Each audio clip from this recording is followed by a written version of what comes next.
ముహూర్తం ఎన్నికల టీం ఏర్పాటు దిశగా అడుగులేస్తున్నారట. 5 రాష్ట్రాల ఎన్నికల తర్వాత రాష్ట్ర క్యాబినెట్ పునర్వ్యవస్థీకరణ. ఇప్పుడు ఏప్రిల్లో ఉన్నాం కదా మనం, మేలో అట క్యాబినెట్ ఎక్స్పాన్షన్ ఉంటుందట. మంత్రుల శాఖల్లో భారీ మార్పులట. ఎక్స్పాన్షనే కాదు, ప్రక్షాళన ఉంటుందట. అంటే శాఖలు మారుస్తారు, ఒకరిని తీసేస్తారు, ఒకరిని లోపలికి తీసుకొస్తారు.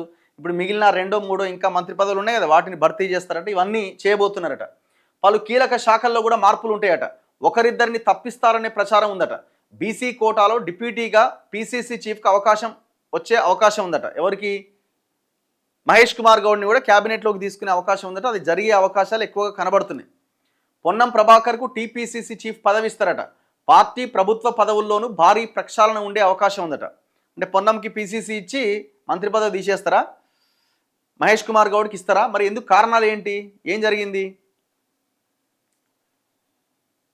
5 రాష్ట్రాలు ఇప్పుడు మహేష్ కుమార్ గౌడ్ పీసీసీగా ఉండడమే కాంగ్రెస్కి బెటర్ నన్ను అడిగితే.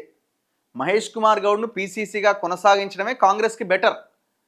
ఇక మీరు ఆ ప్లేస్లో ఎవరిని తీసుకొచ్చినా, ఇప్పుడు రేవంత్ రెడ్డి టీమో లేకపోతే రేవంత్ రెడ్డి చుట్టూ ఉన్న వాళ్ళు ఎవరు ఎట్లా చెప్తే అట్లా విని వాళ్ళు వచ్చి హైకమాండ్కి దూరంగా ఉన్న హైకమాండ్ చెప్పినా కూడా సరిగ్గా ఫాలో అవ్వకుండా వచ్చే వాళ్ళు కనుక ఆ పదవిలోకి వస్తే ఇక పార్టీ ఇంకా పతనం దిశగా వెళ్ళడం ఖాయం.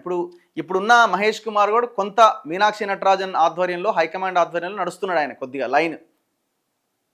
కొన్ని సందర్భాల్లో రేవంత్ రెడ్డి టీము వీళ్ళు చేసేటువంటి వ్యవహారాలు కూడా నచ్చక ఆయన కొన్ని హైకమాండ్ కంప్లైంట్ చేయడము, కొంత ప్రక్షాళన చేయడము, కొంత సెటరైట్ చేసే ప్రయత్నం ఆయన చేస్తున్నాడు.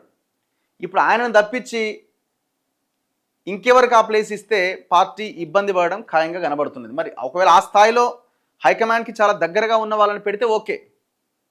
మళ్ళీ రేవంత్ రెడ్డికి దగ్గరగా ఉన్న వాళ్ళని కనుక అక్కడికి తీసుకొస్తే నష్టాలు తప్ప లాభాలు ఏమి ఉండవు. 5 రాష్ట్రాల ఎన్నికల ఫలితాల తర్వాత తెలంగాణపై కాంగ్రెస్ అధిష్టానం దృష్టి పెట్టబోతున్నదా? మంత్రివర్గ పునర్వ్యవస్థీకరణతో పాటు మంత్రుల శాఖల్లో కూడా భారీ మార్పులు చోటు చేసుకోబోతున్నాయా? కొత్త వారికి చోటు దక్కే అవకాశం ఉందా? ఈ ప్రశ్నలకు అవుననే అంటున్నాయి కాంగ్రెస్ వర్గాలు. ఆ వర్గాల సమాచారం ప్రకారం రాష్ట్ర క్యాబినెట్లోనూ ప్రభుత్వ పార్టీ పదవుల్లోనూ మే నెలలో భారీ ప్రక్షాళన చోటు చేసుకునే అవకాశం కనిపిస్తోంది. రాష్ట్రంలో రేవంత్ రెడ్డి ప్రభుత్వం ఏర్పడి 2.5 ఏళ్లు పూర్తయిన సంగతి తెలిసిందే. ఇప్పటికే వినూత్న పథకాలు అమలు చేస్తున్న ప్రభుత్వం, వినూత్న పథకాలంట ఈయనే ఎండార్స్ చేస్తున్నాడు. ఎవరు? రాధాకృష్ణ. మూసీ ఆధునికీకరణ, మెట్రో విస్తరణ తదితర అభివృద్ధి ప్రాజెక్టులను పట్టాలపైకి ఎక్కించాలని భావిస్తున్నది.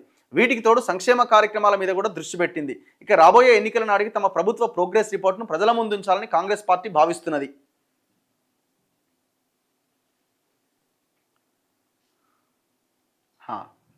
సో ఇట్లా ఈ నిర్ణయాలు ఏమో తీసుకోబోతున్నదట. అయితే ఈ నేపథ్యంలో క్యాబినెట్ భారీ ప్రక్షాళనకు పూనుకోబోతున్న అధిష్టానం ఎన్నికల టీంను ఏర్పాటు చేయబోతున్నదట. ప్రక్షాళన తర్వాత ఏర్పాటు కాబోతున్న మంత్రివర్గం ఎన్నికల వరకు కొనసాగబోతున్నది. ప్రభుత్వం చేపట్టబోతున్న అభివృద్ధి సంక్షేమ కార్యక్రమాలను మరింత దూకుడుగా సమర్థంగా నిర్వహించేలా ఈ టీం ఉంటుందని పార్టీ వర్గాలు చెబుతున్నాయి. భారీ ప్రక్షాళన. గడిచిన 2.5 ఏళ్లలో మంత్రుల పనితీరు, వారి శాఖల నిర్వహణలో పురోగతి, పలువురు మంత్రులపై వచ్చిన ఆరోపణలు వంటి అంశాలపై వివిధ మార్గాల్లో అధిష్టానం ఇప్పటికే నివేదికలు తెప్పించుకున్నది. 5 రాష్ట్రాల్లో ఎన్నికల నేపథ్యంలో పునర్వ్యవస్థీకరణను పక్కన పెట్టింది. ఫలితాల తర్వాత ముఖ్యమంత్రి Revanth Reddy, deputy CM Bhatti Vikramarka, party రాష్ట్ర వ్యవహారాల ఇన్ఛార్జ్ మీనాక్షి నటరాజన్, మంత్రి ఉత్తమ్ కుమార్ రెడ్డి, ఇతర ముఖ్య నాయకులతో అధిష్టానం భేటీ కాబోతున్నది. పునర్వ్యవస్థీకరణ, శాఖల మార్పులు, ప్రభుత్వ పార్టీ పదవుల నియామకం తదితర అంశాలపై చర్చించి నిర్ణయానికి రాబోతున్నది. క్యాబినెట్ పునర్వ్యవస్థీకరణకు సంబంధించి ప్రస్తుత క్యాబినెట్లో కీలక మంత్రుల శాఖలు మార్చి వారికి వేరే శాఖలను అప్పగించబోతున్నట్టుగా తెలుస్తోంది. పలు కీలక శాఖల మంత్రులు వాటి నిర్వహణలో విఫలమయ్యారన్న అభిప్రాయం అధిష్టానంలో ఉన్నది. అలాగే పలువురు మంత్రులపైన అవినీతి ఆరోపణలు, మరికొందరి తీరు సరిగ్గా లేకపోవడం తదితరాలు ఇప్పటికే తెప్పించుకున్న నివేదికల్లో ఉన్నాయి. ఈ నేపథ్యంలో మంత్రుల శాఖల్లో భారీ మార్పులుండే అవకాశం ఉంది. వీటిలో పలువురు కీలక మంత్రుల శాఖలు కూడా ఉన్నాయి. పనితీరు బాగాలేని ఒకరిద్దరు మంత్రులను తప్పించేందుకు అవకాశం ఉన్నట్టు ప్రచారం జరుగుతోంది. అదే జరిగితే ఆ స్థానంలో కొత్త వారికి అవకాశం వస్తుంది. ప్రస్తుత మంత్రివర్గంలో ఒక బెర్త్ ఖాళీగా ఉండగా రెడ్డి, ఎస్టీ, బంజారా సామాజిక వర్గాల వారికి గట్టి పోటీ నెలకొని ఉంది. ప్రధానంగా మునుగోడు, ఇబ్రహీంపట్నం, పరిగి ఎమ్మెల్యేలు కోమటిరెడ్డి రాజగోపాల్ రెడ్డి, మల్రెడ్డి రంగారెడ్డి, రామ్మోహన్ రెడ్డి పోటీ పడుతున్నారు. ఎన్నికల ముందు ఇచ్చిన హామీ మేరకు తనను క్యాబినెట్లోకి తీసుకోవాలంటూ కోమటిరెడ్డి రాజగోపాల్ రెడ్డి పలు వేదికల మీద మాట్లాడిండ్రు. అయితే నల్గొండ జిల్లా నుంచే ప్రాతినిధ్యం వహిస్తున్న ఆయన సోదరుడు కోమటిరెడ్డి వెంకటరెడ్డి ప్రస్తుతం మంత్రిగా ఉన్నారు. మరోవైపు ఉమ్మడి నల్గొండ జిల్లా నుంచి party MLA Balu Nayak ST quota senior నేత హోదాలో మంత్రి పదవిని ఆశిస్తున్నారు. డిప్యూటీ స్పీకర్గా మహబాద్ ఎమ్మెల్యే రామచంద్ర నాయక్ను అధిష్టానం ఎంపిక చేసినా ఇంతవరకు ఆ పోస్టుకు ఎన్నిక నిర్వహించలే. మంత్రివర్గ విస్తరణలో అదృష్టాన్ని పరీక్షించుకుందామన్న ఆలోచనతోనే ఆయన తన ఎన్నికను వాయిదా వేయించుకున్నట్టు చెబుతున్నారు. ఇక బీసీ వర్గం నుంచి ఒకరిని డిప్యూటీ సీఎంగా తీసుకునే ఆలోచనను అధిష్టానం చేస్తున్నది. టీపీసీసీ చీఫ్ మహేష్ కుమార్ గౌడ్ను బీసీ కోటాలో డిప్యూటీ సీఎంగా తీసుకునే ప్రతిపాదన ఉన్నట్టుగా జోరుగా ప్రచారం జరుగుతున్నది. అదే జరిగితే మంత్రి పొన్నం ప్రభాకర్ను పార్టీలోకి తీసుకొని టీపీసీసీ చీఫ్ బాధ్యతలు అప్పగించే ప్రతిపాదన ఉన్నట్టు చెబుతున్నారు.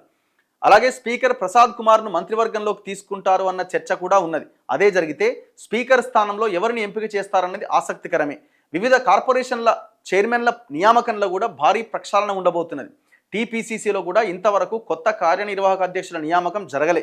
వీటన్నింటినీ పరిగణలోకి తీసుకొని అధిష్టానం భారీగా ప్రక్షాళన చేపట్టబోతున్నట్టు తెలుస్తోంది. ఇక్కడ అవినీతి మంత్రులను అవినీతి మంత్రులను తీసేయాలంటే మరి అందరినీ తీసేయాల్సి వస్తుంది. బట్టి విక్రమార్కను తీసేయాల్సి వస్తుంది. తీసేస్తారా?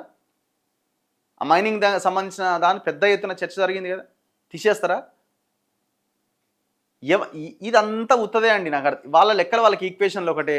ఇక్కడ వాళ్ళ మాటలు వినని వాళ్ళు, ముఖ్యమంత్రి రేవంత్ రెడ్డి చెప్తే వాళ్ళకి పడని వాళ్ళు, ఇట్లాంటి చేంజెస్ ఏమన్నా ఉండొచ్చు. కానీ నేను అనుకుంటున్నా ఇప్పుడున్న క్యాబినెట్లో ఎవరిని తీసేయడం, కొత్త వాళ్ళని తీసుకోవడం అన్నది అయితే ఉండకపోవచ్చు అని నేను అనుకుంటున్నా. ఏమన్నా అసలు ఉండదు నాకు తెలిసి అయితే.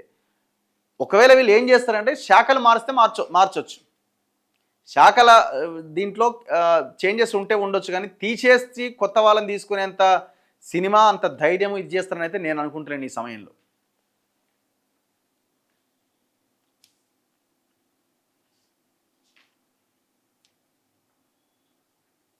ఒకవేళ తీసేసినా మళ్ళీ అదే క్యాబినెట్ హోదాతో కూడిన ఇంకేదన్నా పార్టీలో పెద్ద పోస్ట్ ఏమన్నా ఇచ్చి అట్లేమైనా సాటిస్ఫై చేసి తీసేయచ్చు. ఇప్పుడు అంటున్నారు కదా, పొన్నమని తీసేసి ఆయన పీసీసీ ఇవ్వచ్చు, పీసీసీగా ఉన్న మహేష్ నీళ్ళకి తీసుకోవచ్చు, ఇట్లా రకరకాలుగా ఏదో చెప్తున్నారు. అట్లాంటి ప్రయత్నం ఏమైనా చేస్తే జరగవచ్చు. వీళ్ళు ఏదో భారీ ప్రక్షాళనలు ఇంకేదో ఉంటుందని అయితే నేను అనుకుంటలేను.